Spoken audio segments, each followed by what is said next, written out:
천사가 이르되 왜 놀랍게 여기느냐? 내가 여자와 그가 탄 7머리와 10뿔 가진 짐승의 비밀을 내게 이르리라. 보라, 내가 애굽을 믿는도다. 그것은 상한 갈대 지팡이와 같은 것이라 사람이 그것을 의지하면 손이 찔리리니 애굽 왕 바로는 그를 믿는 모든 자에게 이와 같으니라. 자, 우리가 이제 성경과 제국에 대해서 살펴보고 있는데요. 특별히 7대 제국. 제일 먼저 우리가 살펴볼 것은 이제 애굽인데, 사실 이 애굽은 창세기에서 이제 등장을 하죠. 창세기 12장에 아브라함이 애굽으로 내려갔습니다. 기근이 심해서 내려갔고, 그 다음에 요한계시록에도 계속 애굽이 나오고요. 우리 주님도 헤롯의 그 갓난아이를 살해하려는 그 명령을 피해서 애굽에 잠시 내려갔다가 올라오신 것을 보죠. 그래서 이 성경은 애굽과 뗄 수가 없어요.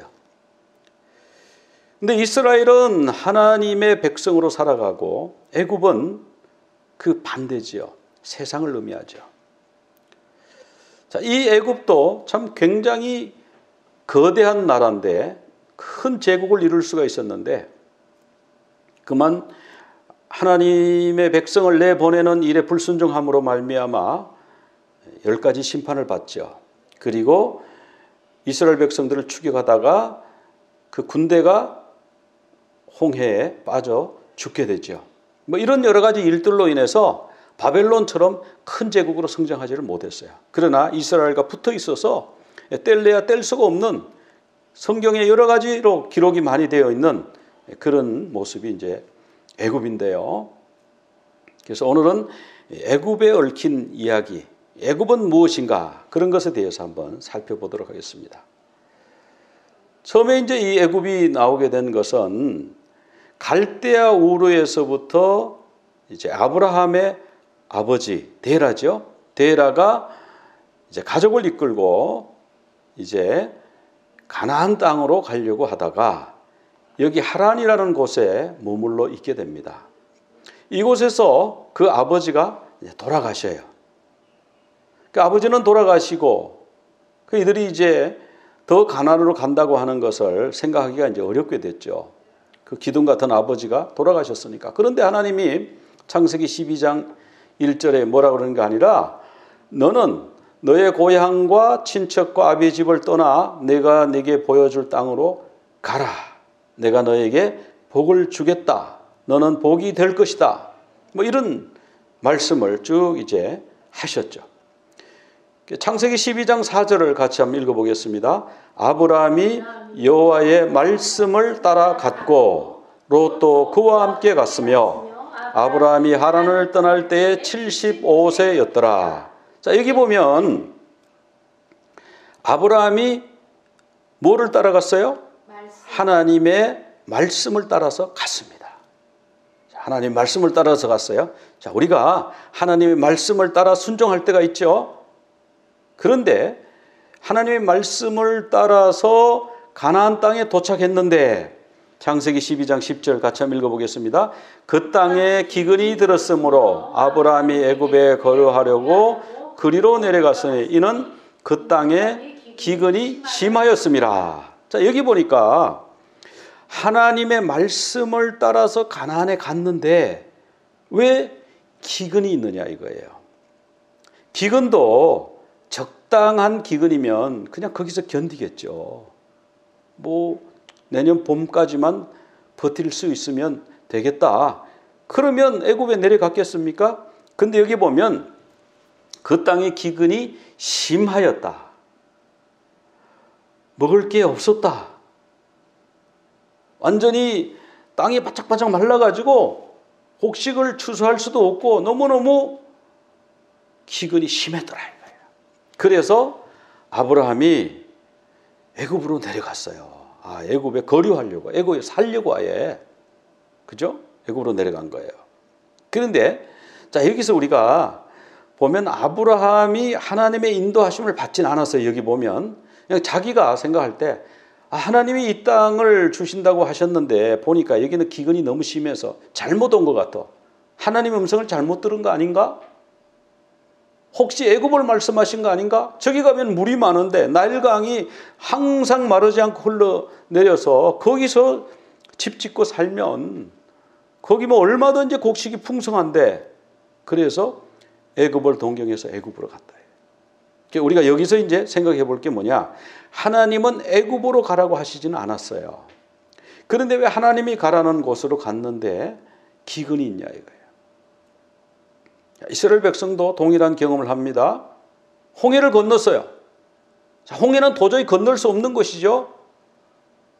거기 믿음으로 건너지 않으면 하나님의 특별한 은혜가 없었더라면 한 사람도 건널 수 없고 거기서 다 물속에 빠져 죽을 수밖에 없는 그 홍해인데 하나님의 기적으로 하나님의 능력으로 홍해를 건넜습니다. 그래서 한 3일 길을 걸었대요. 광야를. 이제는 뭐 하나님이 홍해도 건너게 하셨으니까 이제는 드디어 탄탄대로 장미가 깔린 탄탄대로만 있겠다 해가지고 기대를 하고 갔는데 사흘을 가도 사막인 거예요. 물이 다 떨어졌어요. 목이 말라요.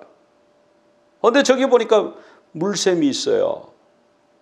네, 물맛이 얼마나 쓴지 완전히 마라예요. 마실 수가 없는 거예요. 자, 이때 이 광야의 이름이 이제 수르 광야다. 수르 광야라 그러는데 이 수르라고 하는 말은요. 원래 히브리 말로는 슈르예요. 슈르. 슈르가 무슨 뜻이냐 하면은 담이란 뜻이 담. 하나님의 말씀을 순종해가지고 갔는데 벽을 만난 거예요. 담을 만난 거예요. 창세기 49장 22절에 보면 요셉은 무성한 가지고 샘 곁에 무성한 가지라 그가 담을 넘었도다. 여기 요 담이 슈르예요. 슈르. 우리가 하나님 말씀에 순종해서 갔는데 인생의 벽을 만나는 거예요. 담을 만나는 거예요. 더 이상 갈 수가 없는 거예요. 그럴 때 백성들이 어떻게 하죠? 백성들이 막 원망하고 실망하고 좌절하고 그러잖아요. 잘못 왔나 보다 그러잖아요. 근데 하나님은요 그게 아니래요. 여기 나무가 있는데 이 나무 하나를 물에다가 던지라. 그러면 물이 달게 되리라. 그렇게 말씀하시는 거예요. 나는 너희를 치료하는 여호와라. 그렇게 말씀하시는 거예요. 그래서 여기서 여호와 라파가 나왔습니다. 원래는 아니 야훼 로페카야.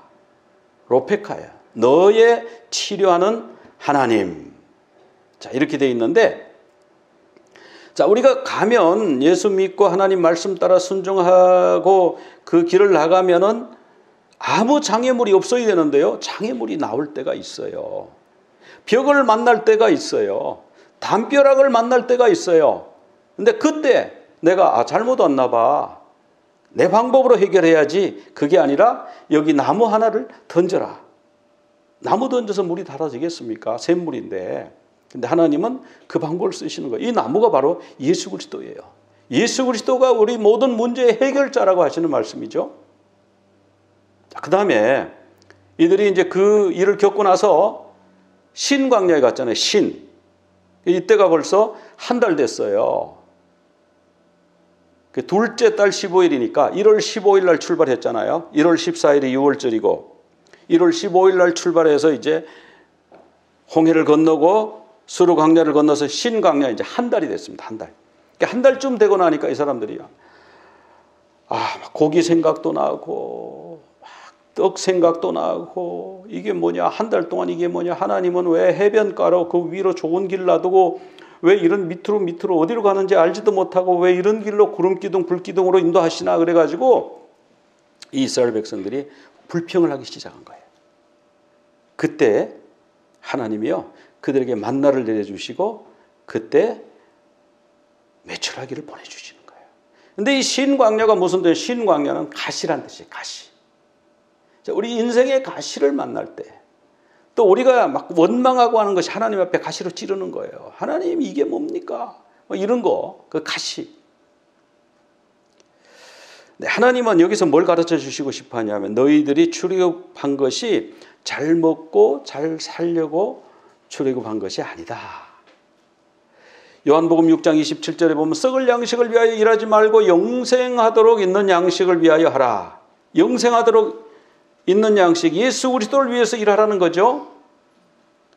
5,000명, 보리떡 5개와 물고기 2마리로 5,000명을 먹이셨는데 그 5,000명이 예수님을 붙잡아서 임금 삼으려고 그러는 거예요. 근데 예수님이 피해서 도망을 치셨어요. 얼마나 급했든지 도망을 치셨어요. 몰래. 왜? 막 잡아가지고 예수님을 붙잡아서 왕으로 삼겠다는 거예요. 왕으로. 그러니까 육신의 양식을 보고 배부른 거예요. 영적인 일에 관심도 없는 거예요. 우리 주님은요, 영적인 일에 관심을 가지라는 거예요.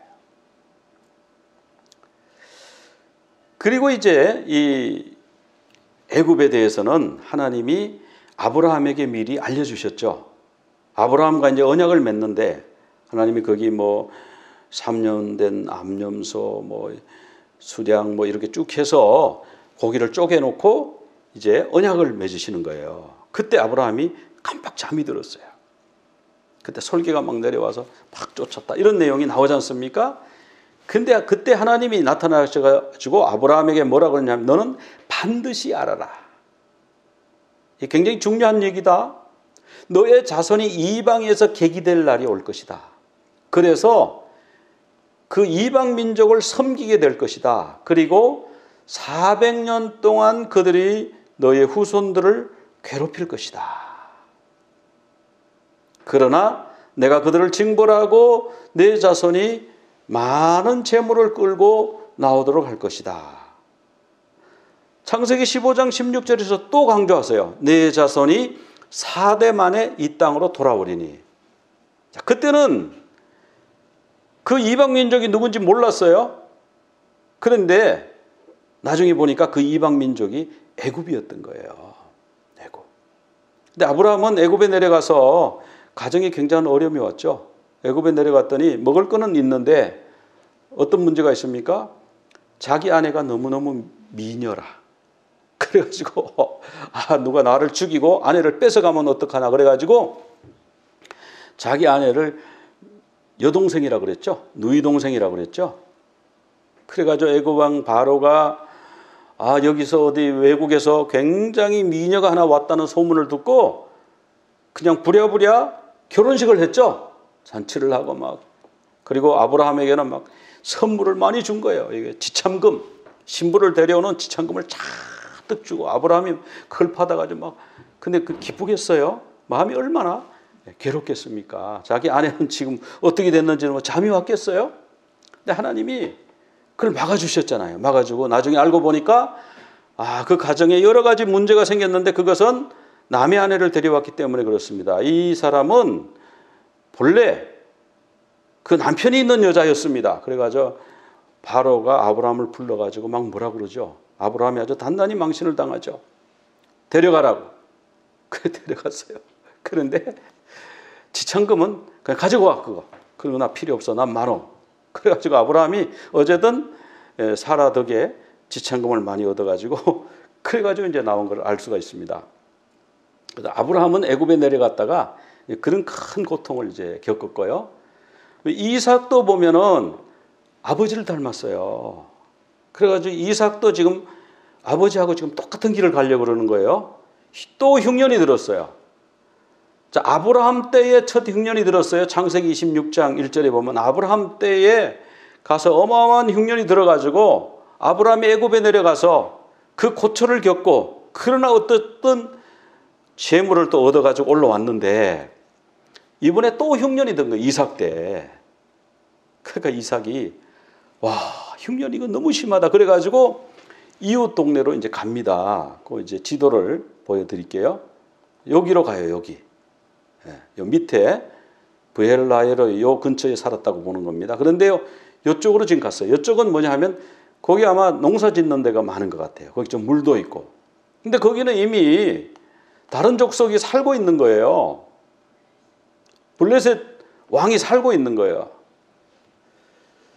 그래서 거기 가가지고 이제 이거 여기 뭐 이 블레셋 사람 땅에 사는 거 이거 힘들다. 그러니까 내가 애굽에 내려가야 되겠다 이렇게 생각하고 있었겠죠. 그러니까 하나님이 창세기 26장 2절에 뭐라 그러냐면 이제 이삭에게 나타나셔서 이렇게 말씀해요. 너는 애굽에 내려가지 마라. 너희 아버지처럼 애굽에 내려가면 안 돼. 내가 내게 지시하는 땅에 이 땅에 기근이 있어도 그냥 거주해. 그냥 여기 그냥 살아. 그러면 내가 너에게 복을 주고 너의 아버지 아브라함에게 맹세한 모든 것을 다 이룰 거야. 그래서 너의 후손이 하늘의 별과 같이 번성하게 하고 천하 만민이 복을 받게 되는 그런 일을 너에게 허락할 거야.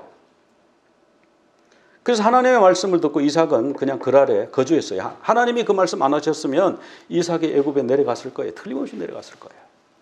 그런데 이삭이 또 아브라함과 같은 실수를 또 합니다. 그러니까 블레셋 사람의 땅에 왔는데 외국 사람이 온 거예요. 그러니까 사람들이 저 여자 누구냐고. 저 여자 누구냐고. 너무 이쁘다고 미인이다고 또 이런 거예요. 그러니까 또 아버지 흉내를 내서 이삭이 내 여동생이에요. 그랬는데 이 블레셋 왕 아비멜렉이라고 하는 블레셋 왕이요. 창에서 이렇게 내려보다 보니까 이삭이 자기 여동생을 껴안고 있는 그리고 여동생을 껴안지 않잖아요. 그래서 불러서 뭐라 그러는 거예요. 너 아내 맞지? 여동생 아니지? 그러니까 제 아내 맞습니다. 근데 왜 거짓말 했냐고 그러니까 혹시 아내가 너무 이뻐서 저를 죽이고 아내를 뺏어갈까 봐 겁이 났습니다. 그러니까 이제 이 아비멜렉이 다시는 그렇게 하지 말라고 막 이렇게 한 거예요. 그런데 창세기 26장 12절을 같이 한번 읽어보겠습니다. 이삭이 그 땅에서 농사하여 그 해에 100배나 얻었고 여호와께서 복을 주심으로. 자, 여기 보면 이삭이요 농사를 짓는데 그 해에 100배를 얻은 거예요. 블레셋 사람들은 지금 기근이 들고 죽정이가 생기고 농사가 잘 안 되는데 희한하게 이삭 밭에는요 100배 어마어마하게 열린 거예요. 100배. 그러니까 블레셋 사람들이 이건 뭐야? 우리 밭은 다 죽정이고 다 말라 죽고 그런데 저 밭은 왜 저렇게 잘 되는 거야? 그래가지고요 사람들이 이삭을 불러가지고 우리 동네를 떠나세요. 같이 못 살겠어요.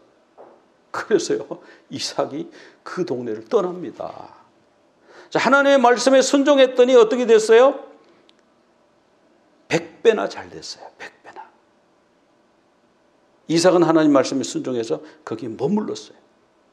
물론 아버지처럼 실수는 했지만 그러나 하나님의 큰 복을 주셨어요. 여기가 이제 그랄이라고 그랬죠. 이제 거기에서 이제 다시 이제 브엘세바로 오는 거예요. 쫓아내니까 이제. 그리고 이제 요셉이 애굽에 이제 내려가게 되죠. 우리가 요셉 얘기는 너무나 잘 알죠.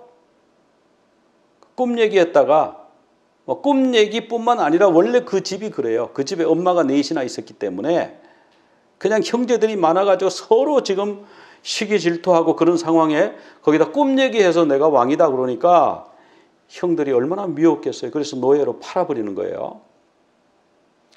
그래서 요셉이 애굽으로 팔려가 가지고 보디발 장군 집에 노예로 팔려 가지고 온갖 굳은 일을 다 하고요. 그 보디발의 아내가 또 성추행범으로 누명을 씌워가지고 감옥에 집어넣어 버렸잖아요. 근데 거기서 꿈을 해석해 줬는데 나를 절대 잊지 말고 나가면 나는 억울하게 감옥에 들어왔으니까 나를 꼭 구해주세요. 그러니까 나갈 때 이 술 맡은 관원장이요 철석같이 약속을 한 거예요.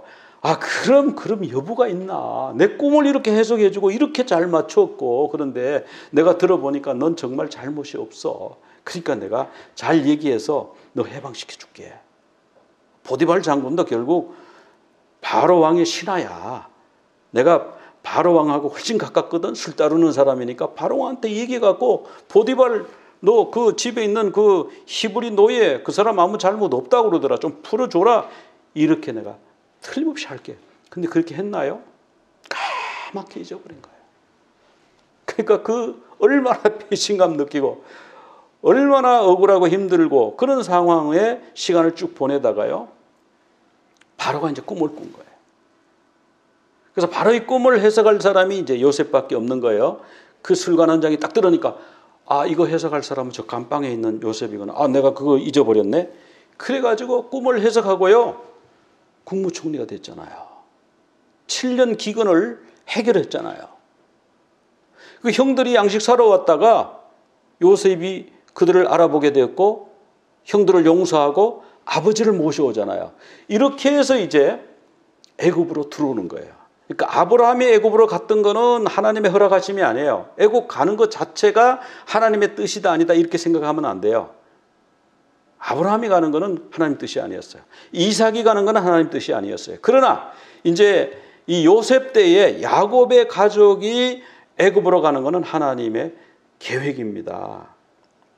그래서 이제 이 요셉이 여기 도단에서 이스마엘 그 상인들에게 팔렸죠. 그래가지고 여기 애굽까지 끌려와서 노예 생활을 하게 됐죠. 근데 야곱이 이제 애굽으로 이제 내려가는데 굉장히 두려운 거예요. 와, 우리 가족이 이렇게 이끌고 내가 가다가 우리 가족이 다 괜찮을까? 뭐 굉장히 이제 두려워하는 거예요. 그래서 이제 브엘세바에서 하나님께 제사를 드리는 거예요. 제사. 희생 제사. 근데 그 밤에 하나님이 환상을 보여주시는데 야곱아 야곱아 나는 너의 하나님이다. 너의 아버지 이삭의 하나님, 아브라함의 하나님, 너희 조상의 하나님이다. 애굽으로 내려가는 것을 두려워하지 마라. 내가 거기 가서 너의 후손을 큰 민족으로 만들어가지고 다시 인도에 올라올 거야. 내가 너희들이 애굽에 가 있는 동안에 애굽에 함께 내려가서 너희들과 거주할 거야. 이렇게 약속을 하신 거예요. 그래서 이 야곱이 하나님이 이 말씀을 믿고 용감하게 애굽으로 내려갔죠. 제 나이가 130살입니다. 바로에게 그렇게 말하죠. 험악한 세월을 보냈습니다. 그리고 이제 애굽의 좋은 땅, 아주 좋은 목초지를 얻어가지고 이제 거기서 살게 되었죠. 그 다음에 이제 모세, 그러니까 요셉을 알지 못하는 새 왕이 일어나서 이스라엘 백성을 이제 괴롭히는 거예요. 400년 동안 괴롭힘을 당하리라. 그 말씀 그대로 이들이 무거운 짐을 지우고 강제 노역을 시키고 여러 가지로 어려워서 모세를 통해서 하나님이 그들을 10가지 재앙으로 벌하시고 결국은 내보내도록 그렇게 해주셨죠. 그래서 이렇게 홍해를 건넜죠. 마른 땅과 같이 건넜죠. 자, 이렇게 해서 애굽으로 나왔고 하나님이 이제 다시는 애굽으로 돌아가지 마라. 이렇게 말씀하셨다고요. 애굽으로 돌아가지 말라고. 애굽을 그리워하지도 말고 애굽을 부러워하지도 말라. 그런데 솔로몬 왕이 어떻게 했냐면 주변의 많은 여인들과 혼인관계를 맺었습니다. 많은 나라, 여러 나라 정략 결혼을 했죠. 그런데요. 애굽 왕과 정략 그 결혼 관계를 사돈 관계를 맺은 거예요. 그래서 애굽 왕의 딸 그 바로의 공주 데려다가 다윗 성에다 두었다 그랬어요. 백성이 산당에서 제사하며, 아직 성전이 없고요. 산당에서 막 제사를 하는데, 자, 이제 여러 나라에서 여러 신을 섬기는 그 공주들, 유력한 사람들의 딸들을 데려다가 결혼을 했으니까 어떤 일이 생겼을까요? 열왕기상 11장 1절 같이 한번 읽어보십시다. 솔로몬 왕이 바로의 딸 외에 이방의 많은 여인을 사랑하였으니 곧 모압과 암몬과 에돔과 시돈과 헷 여인이라. 자, 솔로몬이 여인들을 여러 지역의 공주들과 결혼을 했는데 뭐 때문에 결혼했다고요? 이방 여인을 사랑했다고 했어요. 이방 여인을 사랑했다. 애굽 여인을 사랑한 거예요. 아, 애굽 여자 이거 이쁘네. 모압 여자 어떻게 이렇게 이뻐? 우리나라 여자보다가 더 이쁘네. 뭐 이랬다는 거죠. 그래서 그 여인들에게 마음을 다 뺏긴 거예요. 다 뺏긴 거예요. 솔로몬 때. 그러니까 열왕기상 11장 2절에 하나님이 이런 말씀하십니다. 너희는 그들과 서로 통혼하지 말고 그들과 결혼하지 말라는 거죠. 그러면 반드시 너의 마음을 그들이 돌려서 그들의 신을 따르게 할 것이다. 즉 결혼하고 나면 뭐가 문제냐? 자, 공주가 지금 시집을 가요. 그러면 공주가 갈 때 누가 따라가죠? 시녀들이 따라가죠. 시녀가 뭐 한 10명 따라갑니다. 공주의 음식도 해줘야 되고 공주의 옷도 빨래도 해줘야 되고 공주의 여러 가지 수종을 들기 위해서 시녀들이 따라가요. 그것도 공주가 외롭고 힘들고 하면 기도해야 되잖아요. 그러니까 영적인 리더도 누구 한 사람 붙여가지고 가서 너는 가서 공주가 힘들 때 위로하고 기도해 줘야 돼. 우리 신을 위해서 빌어줘야 돼. 뭐 그런 사람도 따라올 거 아닙니까? 그리고 공주가 또 그 신을 믿어요. 애굽의 신을 믿어요. 그런데 솔로몬이 그들을 사랑하였더라. 그냥 결혼한 게 아니에요. 한 거예요. 사랑한 거예요. 외국의 다른 주변 나라의 그 딸들, 공주를 사랑한 거예요. 그래가지고 후궁이 700명, 첩이 300명. 1000명이 넘죠. 지금 여기다가 뭐 본처도 있고, 뭐 애굽에서 온 뭐 그 아내도 있고, 뭐 모압에서 오는 암몬에서 뭐 다 하면은 1000명이 넘습니다. 이 많은 여인들이 솔로몬의 마음을 헷갈리게 해가지고 마음이 돌아서게 해가지고요. 다른 신들을 따르게 한 거예요. 애굽 풍속, 애굽 신들 섬기는 거, 아고 그 문화 좋지. 아이 잘 섬기시라고. 그렇게 해서 거기 복도 받아야지. 거기 위로도 받아야지. 거기 영적 축복도 받아야지. 암몬신, 이렇게 그냥 다 허용을 해주고요. 그래서 솔로몬의 왕의 마음이 어땠느냐? 다윗의 마음 같지 못해요. 하나님만 바라보고 하나님을 찬양하고 그런 마음이 되지를 못하고 이방신들을 자기도 모르게 끌려가는 거예요. 아스타롯 이 성의 여신이죠. 암몬 사람들의 가정한 밀곰도 섬기고요. 이렇게 되고요. 자, 이렇게 된 결과가 뭐냐 하면요. 그 결과가 유다가 멸망하는 거예요. 성경에서는 계속 그 얘기를 하는 거예요. 유다가 왜 멸망한 줄 아냐? 남의 입을 빌려서 지금 얘기하는 겁니다. 예레미야 22장 8절에 여러 민족들이 이 성읍, 이 무너진 예루살렘 성읍을 지나가면서 서로 말하기를 여호와가 이 예루살렘 사람들이 섬기는 그 하나님이 이 큰 성읍을 왜 이렇게 망하게 황폐하게 만들었나? 자기들끼리 그렇게 말하면서 지나간다는 거예요. 그러면 그들이 뭐라고 대답하냐 하면 얘네들이 자기 하나님 여호와의 언약을 버리고 다른 신들에게 절하고 그를 섬긴 까닭이라네. 다른 사람들이 이렇게 말하고 지나간다는 거예요. 그런 말거리가 되게 한다는 거예요. 유다가 그렇게 망한다는 거예요. 망한 원인이 뭐라고요?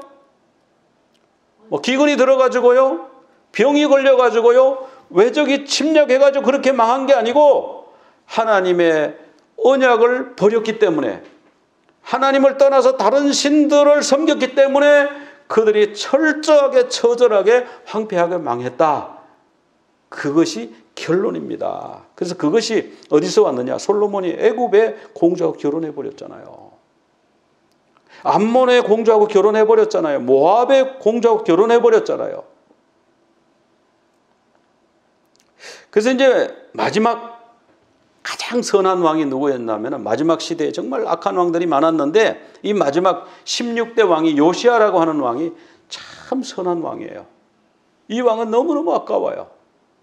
근데 이 왕은 어떻게 했냐면요. 이 왕이 지기 전에 60년 동안에는요. 므낫세와 아몬은 그 요시야 왕의 아버지죠. 통치했는데 그때 아수르가 영향력을 미치니까 아수르 말을 듣고 그냥 다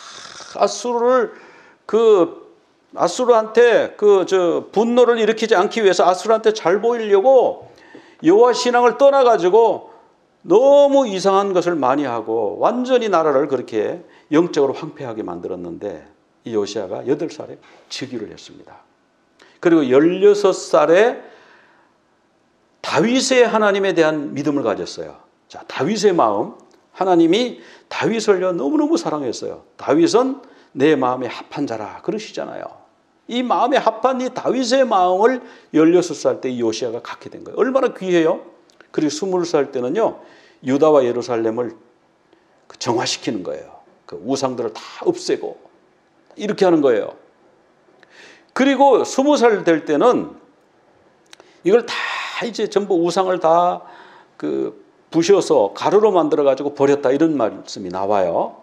그렇게 하고 자 26살 때는 하나님의 성전을 이제 보수해야 된다고 이렇게 성전을 보수하는데 헌금하면서요 어마어마한 게 발견됐어요. 그게 뭐냐면은 그 모세를 통해서 하나님이 주신 율법 두루마리 책이 있잖아요. 그걸 그동안 어디 있는지 몰란 거예요. 어디서 분실됐는지 몰랐는데 헌금하면서 그게 딱 발견이 된 거예요. 그래서 너무 놀래가지고 아니 이게 하나님이 모세에게 주신 그 말씀 두루마리 아니냐고 그래가지고 막 지금 나라가 너무너무 이 충격적인 일이 일어난 거예요. 그래서 이것을요 갖다가 놓고 막 회개를 하는 겁니다. 우리가 하나님을 잘못 모셨다고.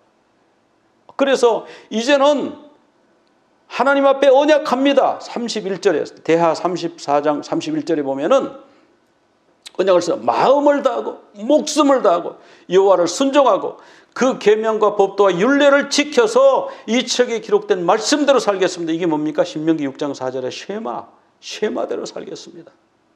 그 말씀이잖아요. 그래서 백성들 다 불러놓고 이제는 우리 하나님 말씀대로 삽시다. 백성들이 전부 언약하고 그 시내산 언약처럼 막 그렇게 언약을 한 거예요. 그래서 백성들이 다 주님을 섬기고 하나님께 복종하고 정말 이런 일이 있었어요. 그래서 6월절을 회복했어요. 이 절기 중에서 6월절이 첫 번째 절기면서 굉장히 중요하잖아요. 6월절 양을 잡고 1월 14일에 6월절을 막 하는 거예요.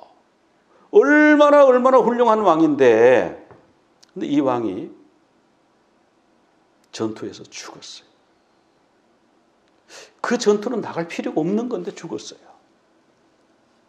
이제 갈그미스 전투인데 지난주에 제가 말씀을 드렸습니다. 우리 갈그미스 전투는요 성경에 나오는 중요한 전투인데 우리가 이걸 놓치기가 쉬워요. 신흥 바벨론이요 아수르를 쳐가지고 이제 아수르가 이제 거의 없어질 지경이 된 거예요. 이럴 때에 거기 이제 갈그미스라고 하는 곳이 요새입니다. 그런데 애굽의 이제 왕이 그 갈그미스를 점령하려고 올라오는 거예요. 올라오는 길목이 어디냐 하면은 여기잖아요. 유대 땅을 통과해야 되잖아요. 그래서 이렇게 올라가는데 그냥 가만 내버려 두면 되는데 그냥 올라가서 그냥 그 갈그미스에서 잘 싸우세요. 잘 싸우고 승리하고 오세요. 그냥 이렇게 하면 됐을 거를 군대를 동원해가지고 가서 그 군대에 맞선 거예요. 애국 군대에.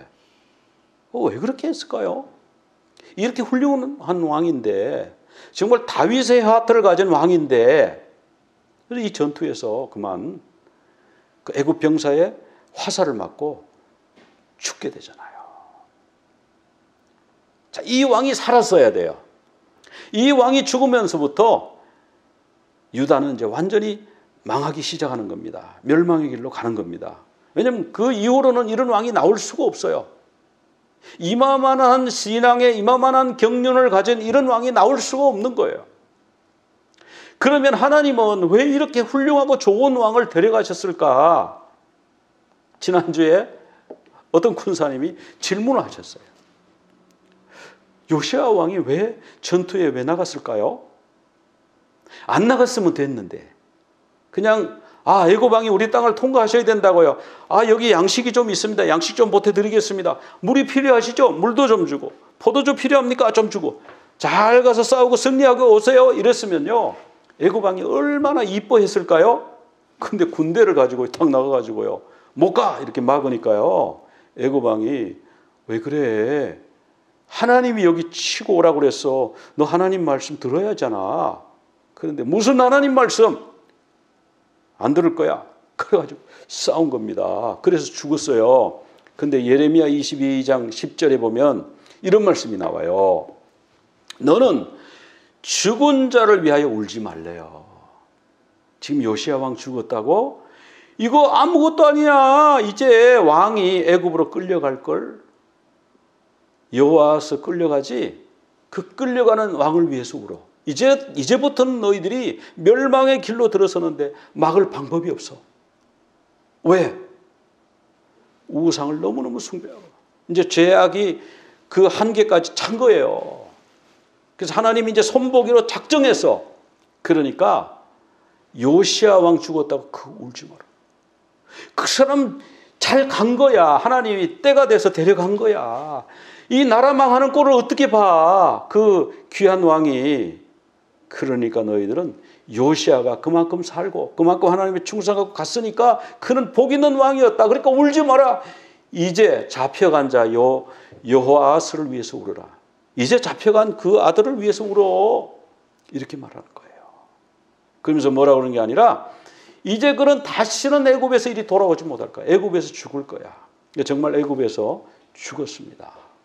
그럼 하나님은 왜 요시야 왕을 데려가셨을까요?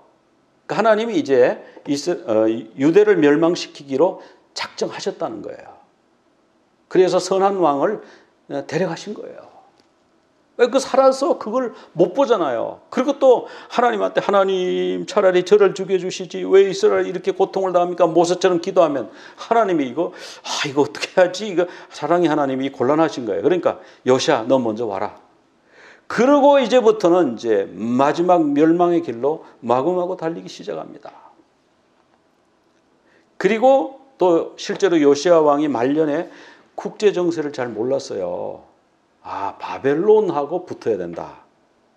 바벨론하고 붙으면 되는데 하나님은 바벨론하고 붙기를 원하시거든요.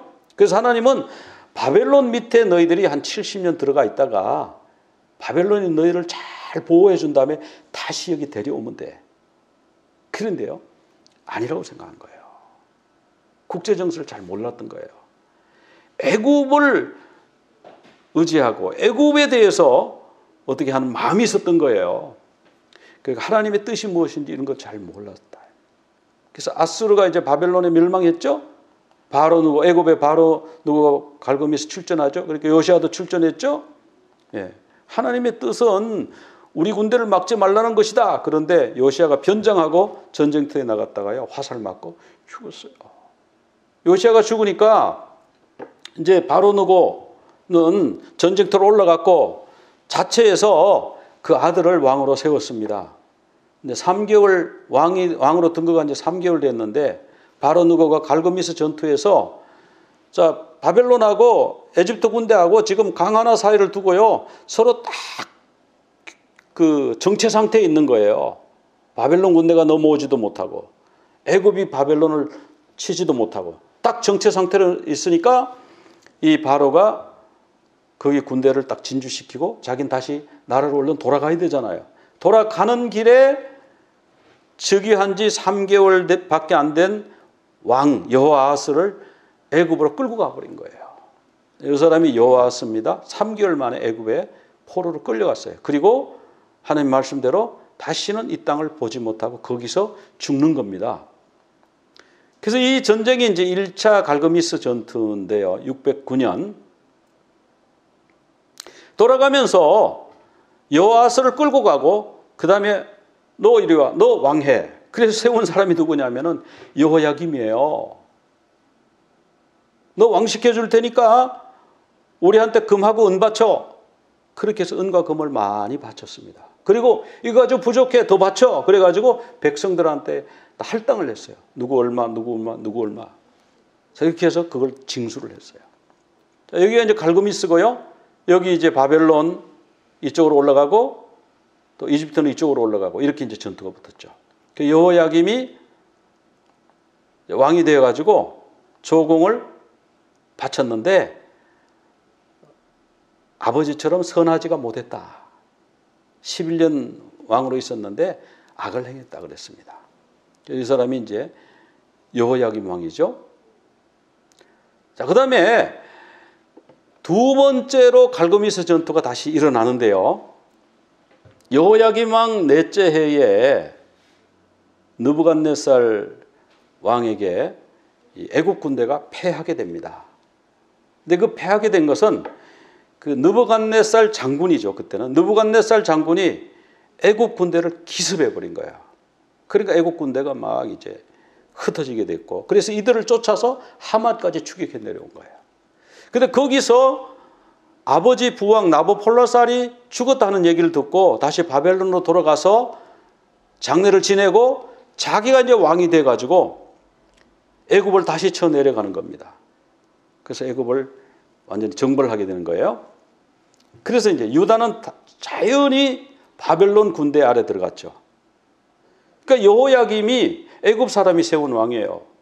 나한테 충성할 거야, 안 할 거야? 그러니까 충성하겠습니다. 충성 맹세를 받고 돌아갔어요. 돌아갈 때 다니엘과 이런 세 친구들, 귀족들을 포로로 데리고 돌아갔습니다. 근데 여호야김이요, 3년 동안 바벨론을 잘 섬겼는데 애굽이 또 가만히 있지 않잖아요. 애굽이 왜 조공 안 보내? 바벨론에 보내느라고 지금 조공을 못 보냅니다. 그러니까 우리 그럼 너희들 칠 거야? 막 이렇게 된 거죠. 그러니까 또 이번엔 할 수 없이 애굽에다가 조공을 바치는 거예요. 그러니까 바벨론 느부갓네살 왕이 화가 났어요. 약속을 안 지켜? 애굽에다 뭘 갖다 줘? 그래가지고요, 왕이 바벨론에서 예루살렘까지 오는 겁니다. 그러니까 사람들이 겁이 나가지고 왕을 죽여가지고 아예 성문 밖에 던졌어요. 이 왕이 그렇게 했으니까 우리를 용서해 주십시오. 이렇게 하고 막 했죠.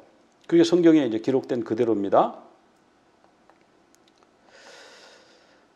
자, 이제 그렇게 해서 그 바벨론 사람들이 와가지고 보니까 또 여호야긴이라고 하는 왕이 생긴 거예요. 그 여호야김 왕의 아들이 여호야긴이에요. 이름이 비슷비슷해가지고 저도 좀 혼동이 옵니다. 그래서 이것은 지난 시간에 했기 때문에 뭐 이 정도만 말씀드려도 다 아시리라고 여겨집니다. 자, 그래서 이 여호야긴을 바벨론의 포로로 이제 끌고 가는 겁니다. 이 여호야긴은요, 왕이 된 지 100일밖에 안 됐어요. 지난번에 여호아스는요 3개월 만에 애굽으로 포로로 끌려갔죠. 이 사람은 열흘 더했어요. 열흘. 3개월 열흘. 100일 만에 끌려간 겁니다. 그리고는 바벨론 사람들이요, 그 숙부 삼촌 시드기야를 갖다가 왕으로 세워버린 거예요. 그리고 뭐 기술자들 뭐 이렇게 막 데리고 왔어요. 지난주에 설명드렸습니다. 그 여호야긴은요 37년 동안 거기 옥살이 하다가 나중에 풀어줘가지고 거기서 대접을 잘 받고 노후를 편안하게 살았다, 그런 말씀이 나와요. 이 사람이 이제 여호야긴이었고요. 시드기야는 그 윗대죠, 삼촌이죠. 자, 이제 시드기야를 이제 봉신왕으로 세웠어요. 이 봉신왕은 제국에 충성하는 왕이죠. 그런데 이 시드기야가 보면 하나님의 말씀도 불순종하고 느부갓네살도 거역하고, 그 이유는 뭐냐면 자기 체면 때문에 그렇다고 성경에 나와요. 예레미야가 찾아가서 여러 번 얘기합니다. 하나님의 말씀을 들으소서. 하나님은 바벨론에 항복하기를 원합니다. 바벨론에 항복하면요, 그 사람들이 와서 여기 우리 마을에 불을 지르지도 않을 것이고 사람들을 양민을 학살하지도 않을 것이고 그냥 충성하세요. 그런데 이 사람은 그렇게 못하는 이유를 설명하고 있어요. 야, 그러면 그 바벨론에 있는 사람들이, 그 잡혀간 유대인들이 나를 얼마나 바보로 알겠냐, 나를 얼마나 조롱하겠어. 그래서 그 못한다 그랬어요. 그래서 예레미야가 하나님의 뜻입니다 그러는데도 못 듣는 거예요. 그런데 하나냐라든 이런 거짓 선지자가요. 아, 그런 얘기하지 말라고. 하나님이 느부갓네살을 꺾었습니다. 이미 하나님이 그렇게 선언하셨습니다. 하나님은 예루살렘을 지킵니다. 하나님이 성전을 안 지키는 법이 있습니까? 그리고 2년 내에 바벨론이요, 이런 멍해를 다 풀게 돼 있고 포로로 지금 잡혀간 사람도 금방 돌아옵니다. 이렇게 거짓 선지자가 수가 압도적으로 많은 거예요. 그건 왜 그래요? 그 하늘에서 천상회의를 통해 가지고 누가 이 시드기야를 꿰어서 죽이겠느냐, 이렇게 했을 때에 그 악한 영이 내려와서 그 속에 막 들어간 거죠. 그래서요, 오늘날도 미혹이 너무너무 많아요. 오늘날 우리가 유튜브 같은 거 보면요, 뭐 재미있는 게 너무너무 많아요. 어떤 분들은요, 하루에 몇 개씩 말씀을 보고 그러는데, 여러분 그 유튜브에 설교만 들으면 어떻게 해요? 예배를 드려야지. 주일날 예배를 드려야지. 저는 이게 참 큰 문제라고 보여. 아니, 주일날 예배를 드려야 되는데 예배는 안 드리고 설교를 7편 들었다, 3편 들었다, 5편 들었다. 그건 설교를 들은 거죠. 그래서 제가 그 예배 거기에 안내를 넣지 않습니까? 설교만 듣는 것은 설교를 듣는 것입니다. 영과 진리로 예배합시다. 이렇게 넣은 이유가 그래서 그런 거예요. 여러분, 하나밖에 못 들어도 괜찮은데요, 예배를 처음부터 끝까지 온전한 예배를 드리세요. 미혹이 너무 많아요. 오늘 막 이 사람 얘기 들으면 막 그 사람 말이 옳은 것 같고요, 막 계속 그 사람 것만 계속 듣게 되는 거예요. 그 사람하고 비슷한 얘기 하는 것만 계속 듣게 되는 거예요. 이제 한쪽으로 치우치는 겁니다. 그 인식이. 그렇게 되면서 인지가 한쪽으로 치우치면서 그 반대되는 쪽을 안 들으려고 그러는 거예요. 저거는 아니야, 가짜야, 이단이야, 이렇게 하고 안 들으려고 그러는 거예요. 분별을 못하게 되는 거예요. 분별해야 돼요. 지금 예레미야 시대가 그랬다니까요. 예레미야 혼자 하나님의 말씀을 제대로 전하고 있고요, 바벨론에 항복해야 됩니다. 그럼 우리나라가 온전하게 보존됩니다. 하나님이 70년 동안 바벨론 포로로 우리를 정해놓으셨어요. 그러니까 막 그 하나냐 같은 사람 예레미야 뺨을 때리고요, 막 그 구덩이에다 가두고 막 그 굶어 죽을까봐 누가 와서 도와주고 그랬잖아요. 안 그랬으면 굶어 죽었을 뻔했는데. 그리고 그때 반바벨론 동맹이 또 있었어요. 국제정세는 그 주변의 나라들이 합쳐가지고 우리가 바벨론에 대항해서 같이 싸웁시다, 막 이런 외교 사설들이 오고 막 국제정세가 그렇게 돌아가니까 시드기야가 우리가 반바벨론 동맹에 들어가야 돼. 또 뭐 이 선지자들은, 대부분의 선지자들은 보니까 바벨론이 곧 망한다는데 지금 여기 연합군이 얼마나 많은데, 이렇게 하면서 하나님의 말씀을 안 들은 거예요, 이 시드기야가. 그래서 이 시드기야가 마지막 왕입니다. 시드기야 결국은 말을 안 들으니까 어떻게 됩니까? 나중에요, 도망가다가 잡혔어요. 바벨론 군대 가서 포위를 하고 잡혀가지고 아들을요 거기서 참수해버리잖아요. 보는 앞에서. 그리고 왕의 누나를 그냥 뽑아버리잖아요. 왕의 마지막 본 모습이 뭐예요? 자기 아들이 참수당해 죽는 모습을 본 거예요. 여러분, 그게 비참한 거예요. 하나님 말씀을 분별 못하고 악한 영을 따라가면 그렇게 되는 거예요. 악한 영으로 그 하는 게 더 많다니까요. 진짜 영으로, 하나님의 영으로 하는 별로 없어 보인다니까요. 진짜 하나님의 영으로 하는 거기는요, 저거 아무래도 이상하다. 왜 많은 사람들이 이렇게 주장하는데 왜 다른 얘기하지? 이런다니까요. 분별을 못하면 그렇게 된다니까요. 지금 그래요, 지금. 그래서 여러분 지금 뭘 해야 되냐면은, 어느 교회든 자기가 출석하는 교회, 어느 교회든 간에 예배를 드려야 돼, 예배를 드리고 나서 다른 분 설교를 5편을 듣든 10편을 듣든 뭐 그거는 뭐라고 그러지 않겠어요. 근데 예배는 안 드리고 계속 그것만 듣잖아요. 왜? 예배, 아이고 찬양, 뭐 기도, 아이고 지루해. 그냥 말씀만 듣자. 말씀만이 아닙니다. 분별해야 돼요. 잘 들어야 돼요. 그래서 예루살렘 성전이 파괴될 리가 있느냐 그런데 성전이 파괴됐다고 지난번에 말씀드렸잖아요. 그죠? 그래서 유다가 완전히 멸망하고 성전 안에까지 들어가서 사람들을 죽였다고 그랬어요. 갈대아 사람들이, 바벨론 사람들이. 그리고 나서요, 여기를 아예 사마리아의 속주, 사마리아보다 더 낮은 곳으로 집어넣어 버린 거예요. 근데 이 총독 그달리아를 또 죽이네, 이 사람들이, 유대인들이. 그러니까 어쩌면 바벨론에 반항을 해도요, 그렇게 철저하게 반항할 수가 있어요. 하나님의 뜻은 바벨론한테 항복하고 바벨론한테 대항하지 말라 하는 거예요. 하나님이 그렇게 정하셨으니까 그냥 순순히 바벨론에게 항복하고 바벨론 하라는 대로 따라가면 피해가 없을 것이다. 그런데요, 끝까지 해서 예루살렘이 완전히 초토화돼서 황폐화되고 그 다음에 성전이 다 불타고 다 황폐화되는데도 불구하고 또 바벨론 사람이 세워놓은 그 심지어는 사마리아보다 더 아래로 편성해가지고 집어넣어 놨는데도 또 일어나가지고 바벨론 사람이 세운 총독을 죽여버린 거예요. 그래가지고 나중에 열왕기하 25장 26절에 어떻게 됩니까? 이 사람들이 이제 어디로 갑니까? 애굽으로 가는 거예요. 그러니까 애굽 편에 자꾸 붙는 거예요. 물론 바벨론 편에 붙는 것도 하나님의 뜻 아니에요. 하나님이 지금 임시로 벌 주느라고 징계하기 위해서 바벨론을 잠깐 쓰시는 거거든. 한 70년 쓰시는 거거든요. 근데 이 사람들은 아직도 애굽에 미련이 많아요. 그래서 바벨론 총독 죽여버리고는 애굽으로 도망을 갔다. 열왕기하 25장 26절에 나와요. 갈대아 사람이 무서워가지고. 자, 그런데요, 성경이 보면 이사야 31장 1절 같이 한번 읽어보겠습니다. 도움을 구하러 애굽으로 내려가는 자들은 화 있을진저 그들은 말을 의지하며 병거의 많음과 마병의 심히 강함을 의지하고 이스라엘에 걸어가신 이를 앙모하지 아니하며 여호와를 구하지 아니하나니. 자, 여기 보면요, 도움을 구하러 애굽으로 내려가는 자들에게는 화가 있다고 그랬어요. 애굽에 도움을 요청하지 말라고 그랬어요. 너희들이 거기 있다가 나왔잖아. 너희 어린애들을 나일강물에 던져 죽인 것을 벌써 잊었느냐? 너희들을 죽이기 위해서 특별병거를 가지고 홍해가로 바닷가까지 쫓아왔던 걸 벌써 잊었느냐? 애굽으로 가지 마라.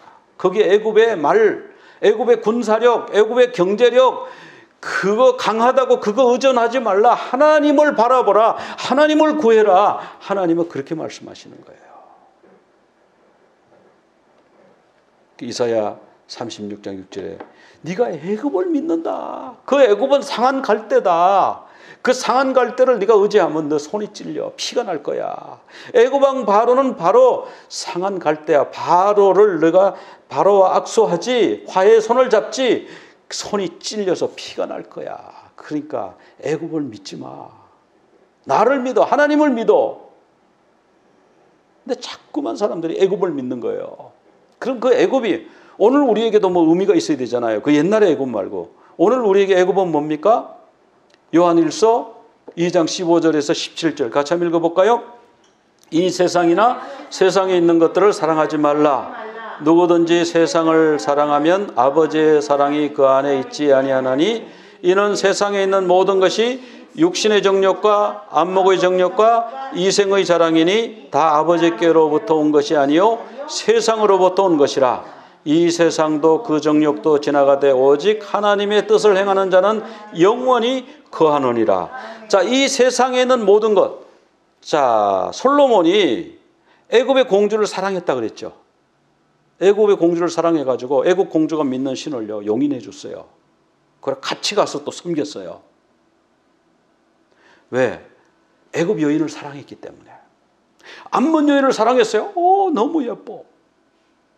가슴이 설레. 그래가지고 그냥 그 하자는 대로 다 따라 해버렸어요. 근데 그렇게 하지 말라. 세상이나 세상에 있는 것들을 사랑하지 말라. 바로 그것이 애굽이에요. 그 애굽에 있는 뭐냐? 육신의 정욕, 안목의 정욕, 이생의 자랑. 자, 육신의 정욕이 뭐냐? 이걸 설명하려면 또 시간이 이것도 1시간 더 설명을 해야 되는 거예요. 육신의 정욕, 안목의 정욕, 이생의 자랑, 이런 것들이 이 세상 것이고 이런 것들은 아버지께로부터 온 것이 아니고 세상으로부터 온 것인데 이게 뭐냐? 이게 애굽이다는 거예요. 이게 애굽이다. 변화산에 베드로, 야고보, 요한이 예수님과 같이 올라갔잖아요. 근데 예수님이 기도할 때에 예수님의 모습이 하얀 빛나는 모습으로 변하면서 두 사람이 탁 딱 하늘에서 내려와 가지고 예수님하고 대화를 막 하는 거예요. 그래서 누구야? 딱 보니까 모세하고 엘리야가 예수님하고 세 사람이서 대화를 하는 거예요. 모세 그러면 뭐 그 민족의 최고예요, 최고.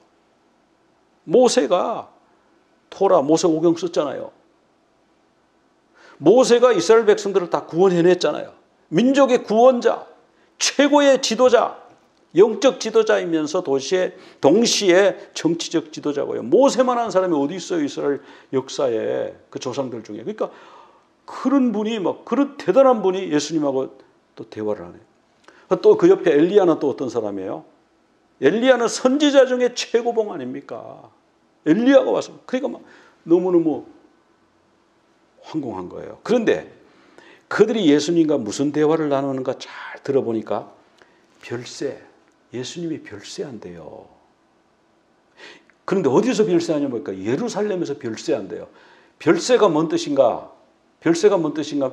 우리말로 별세가 뭐죠? 별은 이별한다 할 때 그 별이고, 새는 뭐예요? 세상이죠, 그죠? 세상을 이별하는 거예요. 세상 떠나는 거. 그런데 이걸 원어로 보면요, 헬라어로는 뭐라고 나왔냐면 엑소도스 이렇게 나와요. 여러분 영어로 엑소도스가 뭐죠? 출애굽기죠? 출애굽기. 엑소도스는 뭐냐면요, 세상을 떠나는 거예요. 그래서 사전을 딱 찾아보면요, death, 죽음이라고 되어 있어요, 여러분. 여러분 헬라 아는 분 사전 찾아보세요. 그리고요, departure from a place, 어떤 장소에서 떠나는 게 엑소더스예요. 그러니까 출애굽, 애굽에서 떠나는 게 엑소더스 맞아요. 그런데요, 진짜 의미는 죽음이에요. 떠나면 어디서부터 떠나야 돼요? 별세, 세상으로부터 떠나야 돼요. 그 세상이 뭐라고 그랬어요? 애굽이라고 그랬어요. 애굽으로부터 떠나는 것이 별세예요. 애굽으로부터 떠나는 것이 엑소더스예요. 우리 주님은요, 엑소더스 하신다고 그들이 대화하고 있었다는 거예요. 모세하고 엘리야가 예수님이 돌아가셔서 세상을 떠나실 것이라고 말씀했다는 거예요. 우리는 이 세상, 애굽, 육신의 정욕, 안목의 정욕, 이 생의 자랑, 여기서는 애굽은 꼭 장소로 해석하면 또 이상하게 해석되는 거예요. 육신의 정욕, 안목의 정욕, 이 생의 자랑으로부터 우리가 떠나야 돼요. 그걸 극복을 해야 돼요. 거기에 매달리면 우리가 또 애굽 여인을 사랑해서 결혼하고 애굽 신을 섬긴 솔로몬처럼 되는 거예요. 여러분 각자에게 애굽이 있을 수 있어요. 나에게는 애굽은 뭡니까? 하나를 떠올려 보시기 바랍니다. 그러면 애굽을 섬길 것입니까? 아니면 주님을 섬길 것입니까? 주님을 섬기려면 애굽에서 나와야 돼요. 엑소더스를 해야 돼요. 그러면 내가 무엇을 해야 엑소더스 할 수 있겠습니까? 무엇을 해야 세상을 떠나서 주님을 섬기고 주님을 사랑할 수가 있겠습니까? 그것을 한번 생각해 보시는 그런 여러분 되시기 바랍니다. 우리 기도드리겠습니다. 하나님 아버지, 오늘 말씀을 통해서 애굽은 창세기부터 요한계시록까지 계속해서 성경에 등장하는데, 하나님 그 애굽이 우리와 관계없이 멀리 떨어져 있는 애굽이 아니라 바로 육신의 정욕과 안목의 정욕과 이생의 자랑, 내가 그것을 사랑해서 내 마음이 빼앗기는 그것이 애굽인 것을 오늘 말씀을 통해서 알려주시니 감사합니다. 주님, 이 애굽으로부터 엑소도스 하기를 원합니다. 애굽으로부터 떠나기를 원합니다. 떠나서 주님에게로 가게 하여 주시옵소서. 무엇이 필요한지 알려주시고 주님 그것을 실천하게 도와주시옵소서. 우리가 주님께로 갑니다. 엑소도스 하겠습니다. 주님 받아주시옵소서. 예수 그리스도 이름으로 기도드리옵나이다. 아멘. יברכך אדוני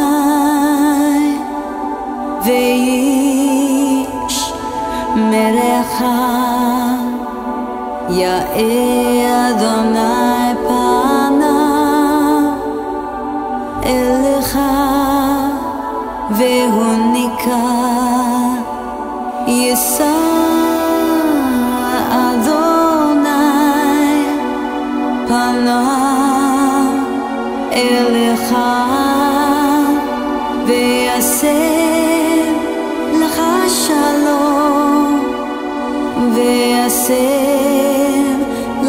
shalom.